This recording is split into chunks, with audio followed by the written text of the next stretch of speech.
Hello and welcome to SKB shots. మనం IPL అన్ని teams గురించి మాట్లాడుకున్నాం అండ్ ఇప్పుడు నెక్స్ట్ 2-3 వీడియోలు కొన్ని ప్లేయర్ల గురించి మాట్లాడుకుందాం. ఈ ప్లేయర్లను కాస్త విభజించడం కూడా జరిగింది. ఒకళ్ళేమో ఇండియా కాల్కి చాలా దగ్గరగా ఉన్న ప్లేయర్స్, ఇంకొకళ్ళు ఈ సీజన్లో మొట్టమొదటిసారి మనకి తడుక్కున మెరవబోయే ప్లేయర్స్, ఇంకొకళ్ళు ద్వితీయ విఘ్నం దాటడానికి సిద్ధంగా ఉన్న ప్లేయర్స్. సో ఈ 3 వీడియోలు కూడా మనం ప్లేయర్స్ని విభజించుకొని మాట్లాడే ప్రయత్నం అనేది చేసుకుంటున్నాం. ఆ కేటగిరీస్లో పెట్టి మనం మాట్లాడే ప్రయత్నం చేద్దాం. ఈ వీడియో ద్వితీయ విఘ్నం గురించి. సో ఈ ద్వితీయం అద్వితీయంగా ఉండాలి వాళ్ళకని చెప్పేసి కోరుకుందాం. ఆ లిస్టులో ఎవరెవరు పడతారో దాని గురించి మాట్లాడుకుందాం. Let's get start. First season ఎప్పుడు కూడా మీకు అంత అద్భుతంగా జరిగింది, బాగా కనిపించింది, మిమ్మల్ని రికగ్నైజ్ చేశారు, బాగా ఆడారు అనేసరికి సెకండ్ సీజన్లో ఆబ్వియస్లీ మీకు కొన్ని విఘ్నాలు ఎదురవుతాయి. ద్వితీయ విఘ్నం అనేది ఊరికే రాలా. ఎందుకు వచ్చిందంటే మొదటి మెట్టు దాటేసిన తర్వాత మీకు ఎక్కడో అక్కడ ఓవర్ కాన్ఫిడెన్స్ అనట్లా మిమ్మల్ని రీడ్ చేయడం మొదలు పెడతారు, మీకు ప్లానింగ్ చేయడం మొదలు పెడతారు. అండ్ సడన్లీ ఫస్ట్ సీజన్లో ఏంటంటే టీంకి మీరు ఏం చేసినా కూడా చెల్లిపోద్ది. సెకండ్ సీజన్లో మీరు ఫస్ట్ సీజన్ బాగా ఆడారు కాబట్టి సెకండ్ సీజన్లో మీ మీద బాధ్యత పడుతుంది. సో బాధ్యత ఎప్పుడైతే పడుతుందో కొంచెం లోడు, దానివల్ల ప్రెషరు, ఒత్తిడి ఉంటుంది. తర్వాత మిమ్మల్ని బాగా బెటర్గా రీడ్ చేసి మీకు ప్లానింగ్లతో వస్తారు. సో ఇలాంటి సిచ్యువేషన్స్ అన్నీ ఉంటాయి కాబట్టి ఎప్పటికైనా కూడా second step is tough. And రెండవ సీజన్ అనేసరికి మిమ్మల్ని లాస్ట్ టైం కలెక్ట్ చేసిన డేటా ఏదైతే ఉందో దాంట్లో ఫ్లాస్ ఏమైనా ఉన్నాయని బయటపెట్టే ప్రయత్నం కూడా చాలా నిర్దాక్షిణ్యంగా చేస్తారు. సో ఈ పరిస్థితుల్లో అలాంటి లిస్టులో చాలామంది ప్లేయర్లు ఉన్నారు. కొంతమంది లాస్ట్ సీజన్ అసలు అద్భుతమైన రీతిలో ఆడిన వాళ్ళు ఉన్నారు. అండ్ కొంతమంది మనం మాట్లాడుకుంటే కనుక వీళ్ళలో బాగా పొటెన్షియల్ ఉంది అని కనిపించే ప్లేయర్లు ఉన్నారు. ప్రతి ఫ్రాంచైజీలో అలాంటి ప్లేయర్లు ఉన్నారు. వాళ్ళ గురించి మాట్లాడే ప్రయత్నం మనం చేద్దాం. ఎందుకంటే చాలామంది దే స్టార్టెడ్ వెల్, ఒక సీజన్ వచ్చిన తర్వాత 1 సీజన్ వండర్స్గా మిగిలిపోయిన ప్లేయర్లు కూడా ఉన్నారు. So it is difficult. స్పోర్ట్లో ఏంటంటే మనం అంతా చదివేసుకొని మళ్ళీ రాయడం, లేకపోతే మళ్ళీ 2 ఏళ్ళు చదువుకొని మళ్ళీ రాయడం ఎగ్జామ్లో అట్లా ఉండదు. It depends on multiple factors. So ఈ ఫ్యాక్టర్స్ని దాటి రాగలిగే ప్లేయర్స్ ఎవరు, అసలు ఆ లిస్ట్లో ఉన్న ప్లేయర్స్ ఎవరు, మనం ప్రతి ఫ్రాంచైజ్ నుంచి మాట్లాడుకునే ప్రయత్నం చేద్దాం. మొట్టమొదటిగా కనిపించేది ఆయుష్ మాత్ర.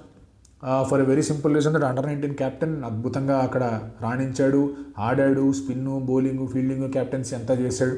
లాస్ట్ టైం ఇంజరీ రీప్లేస్మెంట్గా సిఎస్కేకి వచ్చినప్పుడు వాస్ ఫెంటాస్టిక్, మైండ్ బ్లోయింగ్ నాక్ ఆడాడు.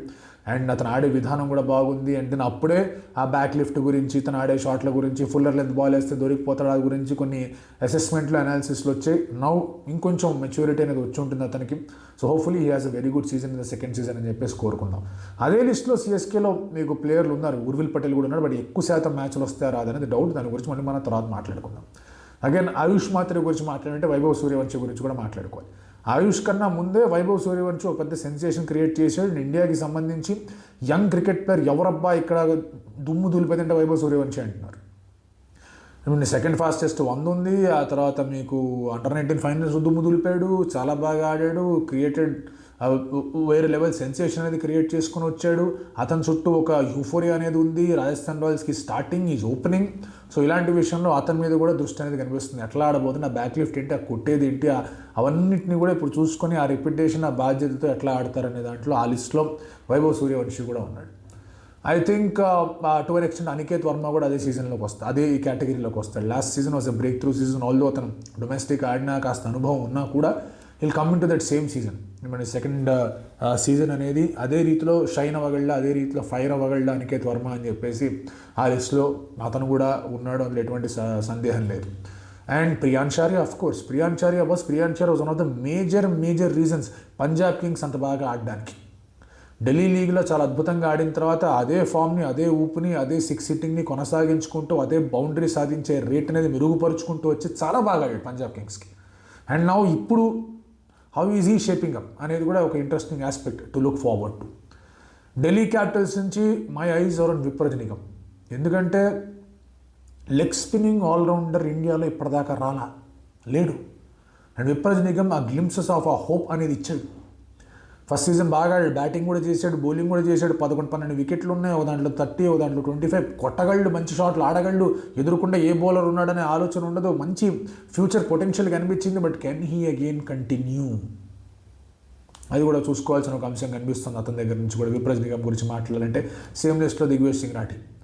Last season was fantastic. సరే ఇక టెంపర్మెంట్ ఇష్యూస్, కోపాలు, సంతకాలు, గ్రౌండ్ మీద ఇవన్నీ నాటకాలు ఇవన్నీ ఉన్నా కూడా, బ్యాన్ అయినా కూడా, కొంచెం ఫైన్స్ విధించినా కూడా I think he has some great fire. And mystery spinners కేటగిరీలో వీ ఆల్రెడీ సీన్ మిస్టరీ పట్టుకుంటే వాళ్ళని వాయించి వదిలిపెడతారన్న విషయం తెలుసు.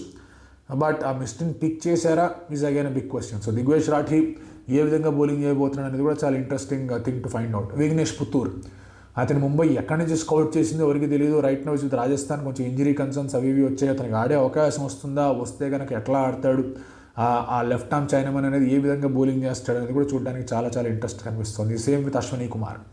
లాస్ట్ టైం ఆడాడు, చాలా బాగా బౌలింగ్ చేశాడు, వికెట్లు తీశాడు.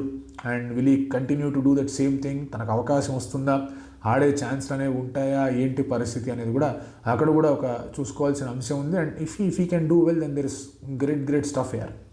సుయష్కి యాక్చువల్లీ నేను ఇది ద్వితీయం కేటగిరీలో పెట్టను, ఎందుకంటే కేకేఆర్కి కూడా బాగా ఆడి హీ డిడ్ వెల్. అతను కొన్ని డొమెస్టిక్ మ్యాచెస్ కూడా ఆడాడు. దెన్ ఆర్సీబీకి he did well second season. ఆర్సీబీకి ఎట్లా ఆడతాడనుకున్నా ఆ కేటగిరీలో మనం పెట్టడానికి ఉండదు, ఎందుకంటే is a little more hands on ఈ ఐపీఎల్కి సంబంధించి. బట్ వీళ్ళందరూ ప్లేయర్స్ వాళ్ళ మీద దృష్టి అయితే ఉంటుంది. బస్ ఏం చేయబోతున్నారు, ఎట్లా ఆడబోతున్నారు, ఎక్కడి నుంచి రాబోతున్నారు, ఎలా వీళ్ళ గురించి ఆలోచన ఉంటుంది. హర్ష్ దూబే ఆఫ్ కోర్స్ అదే లిస్ట్లో ఉంటాడు, ఎందుకంటే last time any came he was very good. ఆ తర్వాత మీకు డొమెస్టిక్ క్రికెట్లో చాలా బాగా ఆడాడు, నమన్ అవార్డ్స్ అనేది అందుకున్నాడు. అండ్ ఇప్పుడు ఈ స్టార్టింగ్ మై టీమ్ ఈ స్టార్ట్స్ ఈ బ్యాట్ సెట్ నెంబర్ 8 బ్యాటింగ్ కూడా చేయగలి కాస్త. సో ఆ రీతిలో ఇప్పుడు హర్ష్ దూబే వచ్చి బౌలింగ్ ఎట్లా చేయబోతుంటే, పవర్ ప్లేలో బౌలింగ్ చేసే అవకాశాలు ఉంటాయి అతనికి. How is he coming up and taking that responsibility Harsh Dubey. So ఇలా చాలామంది ప్లేయర్స్. అంకిష్ రఘువంశ్ అయితే ద్వితీయం అని చెప్పడానికి లేదు, ప్లేట్ 2 సీజన్లు ఆడాడు, కొంచెం ఉన్నాడు కాబట్టి మనం పూర్తి స్థాయిలో అంకిష్ని అక్కడ పెట్టడానికి ఉండదు కేకేఆర్కి సంబంధించి. బట్ అగైన్ కేకేఆర్కి సంబంధించి పెద్దగా నిజంగా ద్వితీయం కేటగిరీలో ఎవరు లేరు. జీటీకి సంబంధించి కూడా అలాంటి కేటగిరీలో ఎవరు కనిపించట్లేదు. ఆల్దో మీకు యంగ్ ప్లేయర్స్ ఉన్నారు, నేను కాదనట్లేదు వాళ్ళ దగ్గర, బట్ ఆ కేటగిరీలో అయితే ఎవరు కనిపించట్లేదు. జీటీ నుంచి రాజస్థాన్ రాయల్స్ నుంచి ఆల్రెడీ మనం వైభవ్ సూర్యవంశీ గురించి డీటెయిల్గా మాట్లాడేసుకున్నాం. శుభం దూబే ఇంకా కొంచెం టైం పడుతుంది అతనికి ఈ కెన్ డూ వెల్, బట్ ఆ కేటగిరీలోకి రాడు. సేమ్ విత్ ఉర్విల్ పటేల్, ఎందుకంటే ఉన్నంతలో దే డిడ్ గుడ్, బట్ ఇంకొంచెం వాళ్ళకి అవకాశం వస్తుందా, సరైన పొజిషన్లో ఆడతారా, సరైన ఆ రెస్పాన్సిబిలిటీ లెవెల్ అనేది వాళ్ళ మీద ఉంటుందా అనేది is a bigger question. So ప్రతి ఫార్మాట్లోంచి ఇలాంటి ప్లేయర్లు, ప్రతి ఫ్రాంచైజీ నుంచి ఇలాంటి ప్లేయర్లు ఉన్నారు. అండ్ వాళ్ళ మీద కొంచెం గట్టి బాధ్యత ఉంది. If you look at openers, మీకు ప్రియాంచారి ఓపెనరు, ఆ తర్వాత మీకు వైభవ్ సూర్యవంశీ ఓపెనరు, ఆయుష్ మాత్రే ఓపెనర్, మీకు 3 ఓపెనర్లు ఉన్నారు. And you look at bowlers, Vipraj Nigam bowler ఉన్నాడు, అశ్విని బౌలర్ ఉన్నాడు, విఘ్నేష్ పుత్తూర్ బౌలర్ ఉన్నాడు, దిగ్వేష్ రాఠీ బౌలర్ ఉన్నాడు.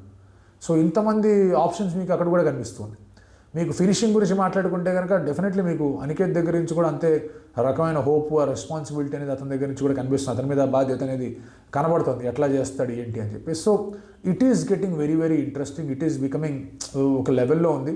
ఇందులో కాస్త వరకు మన నెహాల్ వధేరాని, నమన్ ధీర్ని కూడా పెట్టే ఆలోచన ఉంది నాకు, ఎందుకంటే వాళ్ళకు కూడా the roles that they play నీ పూర్తి స్థాయిలో విరుచుకుపడి ఇది నా రేంజ్ ఇది అని చూపించుకునే అవకాశం రాదు.